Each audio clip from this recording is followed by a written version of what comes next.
What is up, guys? This is Pinzo back with another video today, and what I have for you guys is a little something I threw together.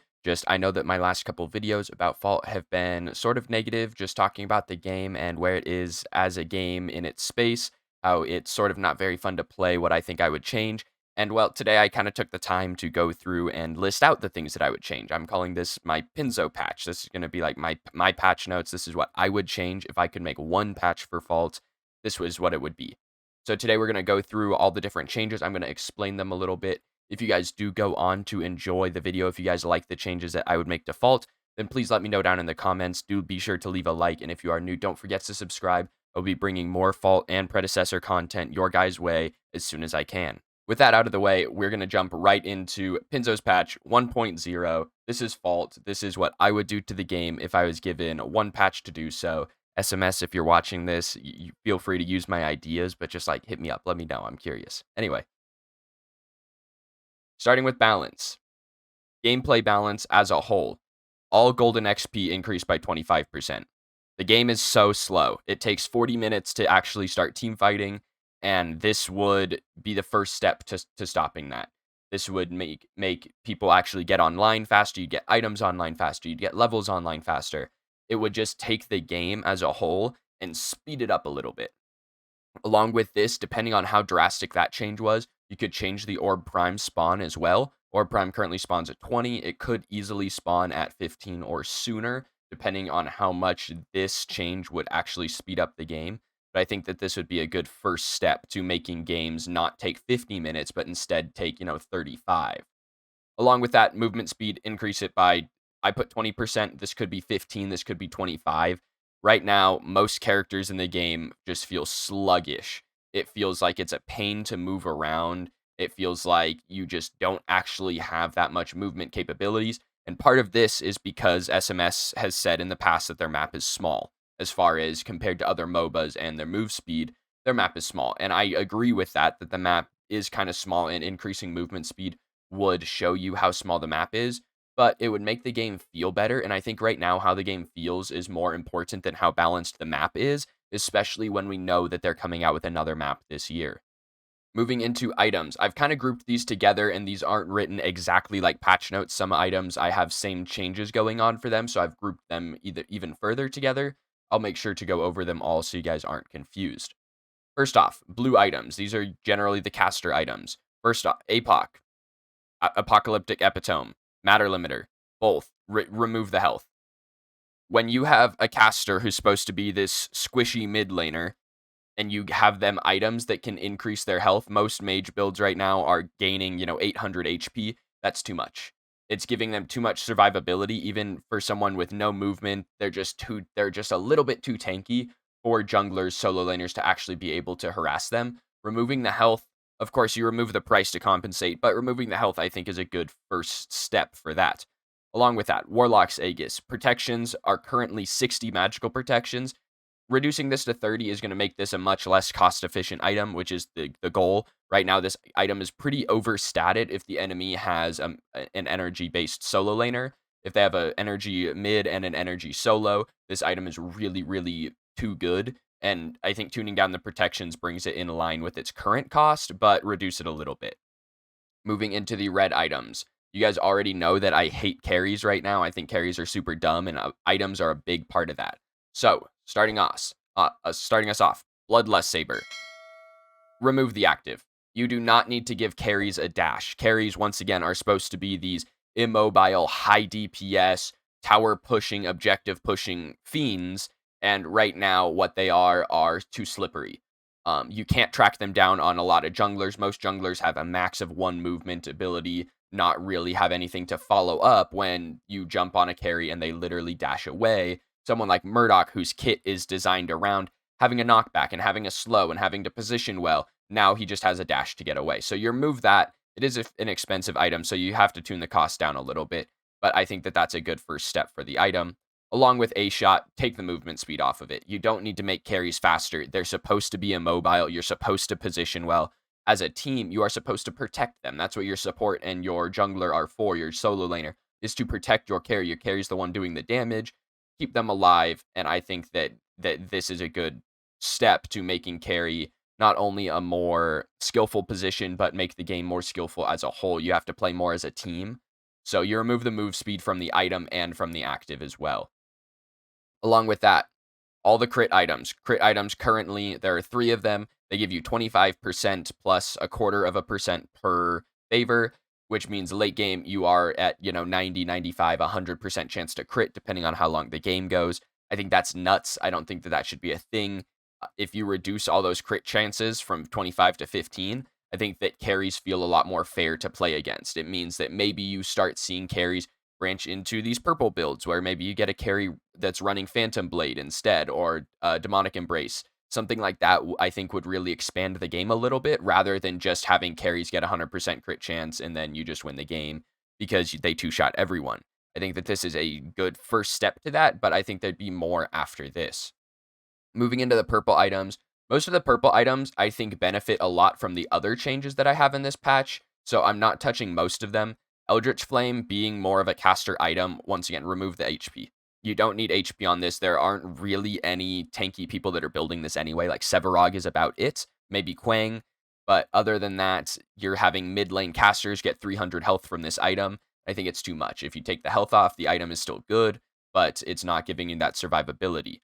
The other purple items, such as Enlightened Saber, Phantom Blade, Demonic Embrace, those are all getting buffed by the rest of the things I have in this patch. So I wouldn't touch them yet. If they were still weak after this patch, then I would tune them up a little bit. Moving into green items, all the health in green items, most of them are between 250 and 800 if you're counting symbiote. Just reduce the health that you get by 50%.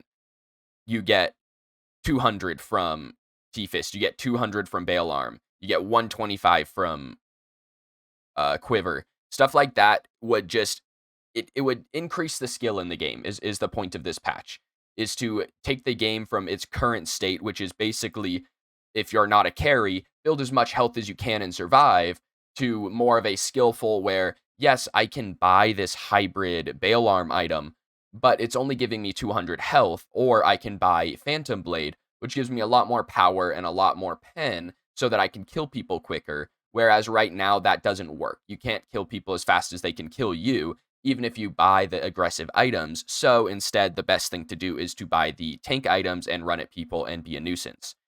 Reducing this health would increase the amount of skill it takes to play jungle, increase the amount of skill it takes to play solo lane, even a little bit into support. And you might notice I don't have white items on here. I think support items are actually fairly balanced as is. I think that it's the most balanced role in the game right now by far, maybe kind of outside of Richter, who's still a little overtuned even after getting tuned back in the last patch. And with that, I think that's it for the items. If you guys have any ideas on the items, any items you think are overtuned right now, any changes you wouldn't put in, let me know in the comments. I'm really curious what you guys, the community, think about this. If you guys haven't played Fault in a while and you think some of these items might be overtuned, undertuned from when you last played, let me know. If you guys are still playing right now, let me know. I'm curious what you guys think. So make sure to let me know on any of these changes down in the comments what you guys think. Moving on from items, we are going to go into the heroes. So starting us off, we've got Boris. I made a whole video about Boris. It's going to be at the top right now. I made that video in November, and everything in that video is still true. It's exactly what I would change to Boris right now, and it's what I would have changed to Boris 4 months ago. So go watch that video. I'm not going to go over all of it right now, but it's all in the video. Gadget. Disruptor Drone. So Disruptor Drone right now is in a weird space where they just tune down the damage a lot on it, but I think that the thing that they need to look at is the slow. The slow is 30%, and I think if you take that down to 15, it reduces her potency a little bit. It becomes more of a annoying slow rather than a really good slow. But to compensate for that, you put that power into her ultimate.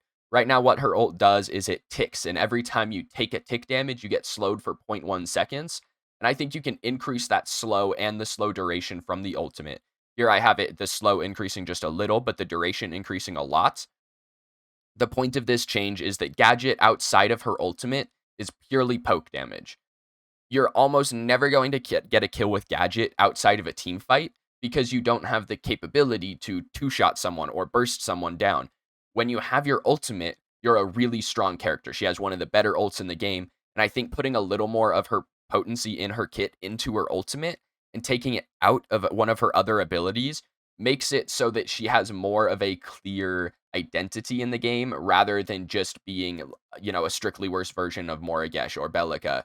And I think that this would be a good starting change for her. Once again, she has multiple slows outside of this in her kit, so you're not losing that much from getting this Disruptor Drone slow taken down a bit, but you're gaining a lot of potency in the ultimate. Moving on, Kalari.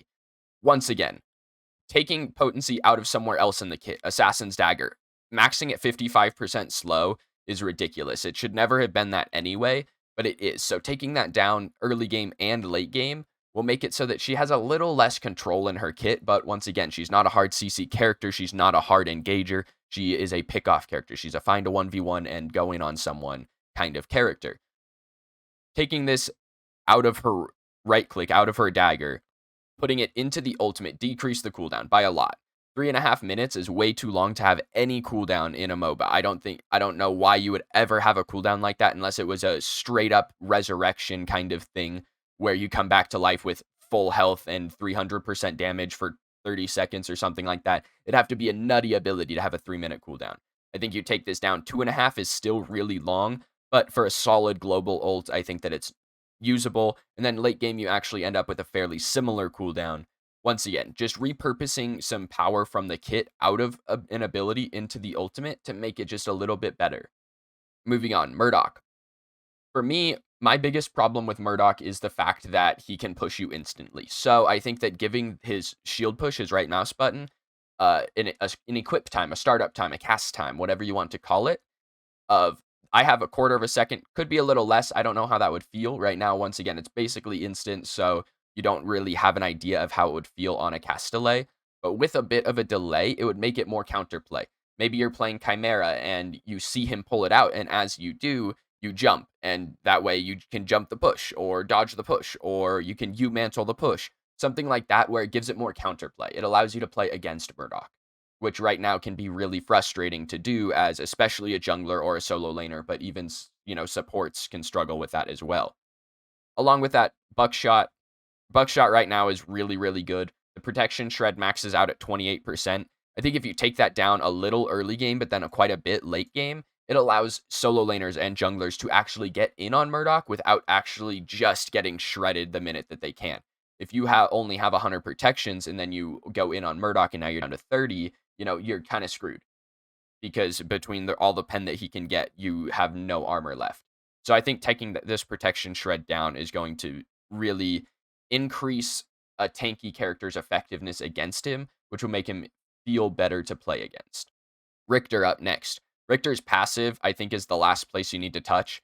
Currently, it does 3% of Richter's max health and 3% of the target's max health, which is a lot. I think if you take those down to 2%, you're still going to be doing late game, 100 or 150 extra damage, but it's not going to be the 300 that it is now. I think that this would be a good place to take him, especially when you have, Richter can kind of one combo people anyway. They just made his hook a lot harder to hit. I think this is the last change they would need to make to him to put him into a better spot all around. And then the final thing I have on my patch today is Steel. Once again, doing something very similar to what I did with Gadget and Kalari. You're taking power, in this case, you're taking the power out of the ultimate and putting it into Shield Bash, his right click. So right now, Shield Bash used to end up with like a 1.5 second stun, which was really bonkers. They tuned it down multiple times, like 4 or 5 times they took the stun down. It currently sits at starting at half a second, maxing out at 0.7. I think you can take that up a little bit. 0.75, maxing out at 1 second.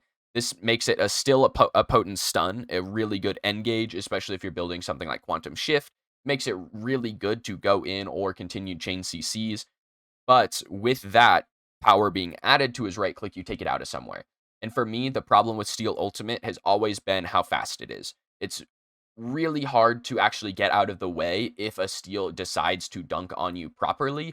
It's been very difficult to actually dodge that. Even reacting with something like U-Mantle can be difficult if you aren't used to it. So with that, I think if you increase the travel time, this is the time it takes for him to jump in the air and dunk down.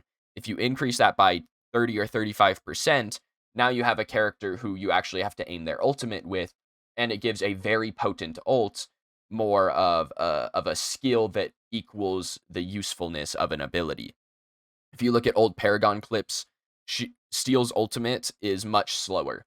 And I think I think that's the correct direction to have it in. It makes this skillful ability line up with the amount of potency it has. And I think that that'd be the correct change for Steel. But that's it for my Pinzo patch 1.0. Of course, guys, I want to hear everything you have to say in the comments below. Good, bad, anything. I want to hear what you guys have to say. Let me know if you enjoyed. If you think that I said some good things, let me know. I want to know.